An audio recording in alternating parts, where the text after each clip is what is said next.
Our last section of this chapter is about isotopes and atomic mass. Your learning goal for this section is to determine the number of protons, neutrons, and electrons in one or more of the isotopes of an element, calculate the atomic mass of an element using the percentage abundance and mass of its naturally occurring isotopes. Here's an example here of magnesium. And now here's three different isotopes of magnesium. Notice that in all three of these, what they have in common is this bottom number 12 and the Mg symbol. Now magnesium always will have 12 protons. Always. If you look at the periodic table, find it, put your finger on it, its atomic number is 12. That doesn't change. But here's what can change. The number of neutrons can change, which affects its mass.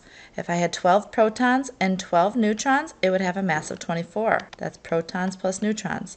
Now in this case I have 12 protons, but how many neutrons would there be if it has a mass of 25? Must be 13 neutrons. And in this case, if it has a mass of 26, again we can just do 26 minus 12, this would have 14 neutrons. That's what we're looking at. So as I was just saying, the atomic symbol shows the mass number in the upper left. That's our mass number, which is protons and neutrons together. The atomic number is on the lower left corner, and again, atomic number is protons. And then we have the symbol of our element. We can also notate it like this, where we give the symbol of the element, and then a dash, and then the mass of the element. So we could write this as magnesium 24. If we look back at the page before, we could say Mg 25 or Mg 26. That tells us our mass number. And just by simply writing Mg, we can look at the periodic table to find what its number of protons is equal to. Isotopes are atoms of the same element that have different mass numbers. Like we just looked at here. Here are three different atoms of magnesium, so the same element, but they have different mass numbers. So they have the same number of protons, but different numbers of neutrons. Like we were looking at, magnesium has three naturally occurring isotopes. Magnesium 24, magnesium 25, magnesium 26. And we would look at this and say, well, each one of these has 12 protons and they have 12 electrons because they are neutral. So I have to have 12 positives and 12 negatives to equal 0, neutral. Now the mass number is what's changing, 24 and 25, 26, and we already did the math to figure out how many neutrons each one of these would have. Notice that the actual mass is slightly different from the mass number. This is 24, this is 23.99. We just took this 23.99 and we rounded it to 24. We took 24.99 and rounded it to 25, and 25.98 and rounded it to 26. Now here is our percentage abundance. So if I had a collection of all of these isotopes, 78% of my sample has a mass of 24, 10% has a mass of 25, and 11% has a mass of 26. These should all equal 100%. The atomic mass of an element is listed below the symbol of each element on the periodic table. Notice here that if we were to look at magnesium, now yours might be 100th or so off from what this says. 24.31 is the average atomic mass.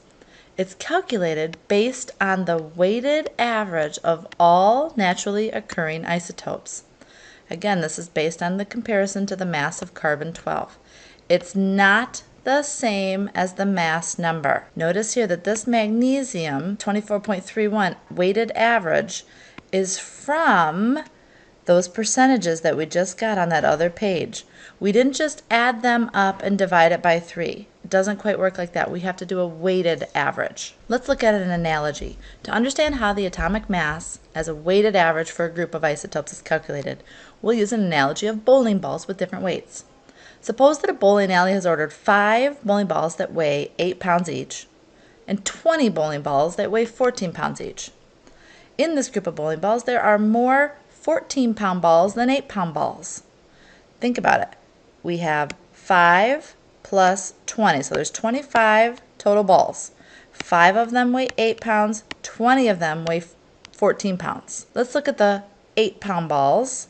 The 8-pound balls make up 20% of our balls. The 14 balls make up 80%, right? If I think of 5 divided by 25 to get 20%, and 20 divided by 25 to get the 80%. To find the weighted average of these bowling balls, I'm going to take my weight, my 14 pounds, and times that by 80%. And I'm going to take my 8-pound ball and times that by 20%. And then I simply add these together to get the weighted average mass of the bowling ball would be 12.8 pounds. In order to calculate the atomic mass, we need to know the percent abundance of each isotope and the mass of each isotope. We then can take the mass and times it by the percent, the second mass times it by its percent, and then we add those together. Now if there's more than two, you do the same with the third or the fourth, and then you just add all of those pieces together. Let's look at chlorine. The atomic mass of chlorine is the weighted average of two isotopes. Chlorine has two common isotopes, chlorine 35 and chlorine 37. We can't just say, hey, the average is 35 plus 37 divided by 2, so the average is 36. No, it doesn't work that way because it's not equal amounts of both. Notice here that chlorine 35 has much greater abundance, 75, almost 76%. Chlorine 37 is at 24%. So in order to find that average atomic mass, we need to take the mass of that chlorine and we will take the unrounded mass. Notice here that chlorine 35 has a mass of 34.97. We rounded that to the nearest whole number of 35 for simplicity to write it here, but we'll use this 34.97, that's its mass, and times that by its percent to get 26.49. Then we will take chlorine 37's mass before rounding, 36.97, times it by its percent, we would get 8.962. We add the two together, and then I always like to double check my answer. The weighted average, I got 35.45, and I like to ask myself, 1, is this a number that's between the two isotopes? Yes, it's between 35 and 37. I got 35.45. It's closer to the 35. It is in between, yes, but it's closer to 35, which makes sense because that isotope of 35 has 75% abundance. There are more of those chlorines with a mass of 35 than there are with a mass of 37. So yes, my average should be closer to the one that has a greater amount of it. Most elements have two or more isotopes that contribute to the atomic mass of that element. Let's look at lithium. Lithium has two naturally occurring isotopes, lithium-6 and lithium-7, and its average atomic mass is 6.941. So which one do you think has the greater percentage of the isotopes, lithium-6 or lithium-7? Well, hopefully you saw that the average was 6.941. That's really close to 7. Yeah, lithium-7 is much more abundant than lithium-6. Let's look at carbon. Carbon has carbon-12, carbon-13, carbon-14, and the average is 12.01. Who has the most abundant isotope? Carbon-12 does. Yeah. Oxygen has 3. Oxygen 16, 17, and 18. Its mass is 16. Yeah, the most common isotope is oxygen 16. Let's calculate magnesium's atomic mass.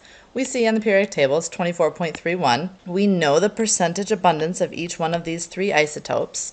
So let's find the weighted average. Magnesium is a micromineral needed in the contraction of muscles and metabolic reactions.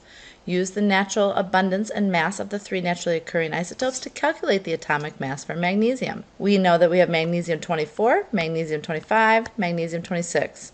And we have the mass before rounding, 23.99, which rounded to 24. So we've got that, and we know that its percentage was 78.7%. 24.99, which rounded to 25.